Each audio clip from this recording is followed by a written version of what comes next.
Special पालेभाजी आज मी बनवणार आहे। त्यासाठी मी कोवळ्याची भाजी घेतली आहे, माठाची भाजी घेतली आहे आणि श्रावणी भेंडी घेतली आहे।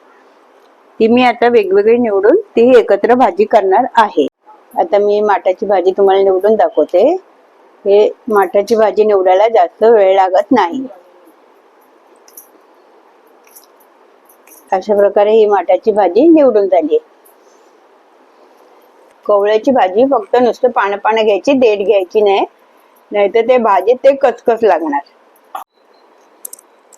हे बघा, आपण कढीपत्ता कसा निवडतो, पानं घेतो तशीच याची पानं घ्यायची आणि ती दांडी टाकून द्यायची।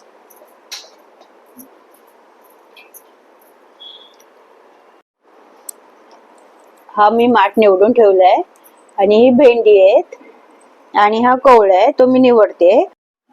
आता ही भाजी मी धुवून चिरून मी एकत्र बनवणार आहे।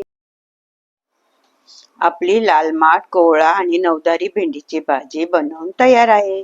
या भाजीची संपूर्ण रेसिपी आपल्या YouTube चॅनलवर आहे।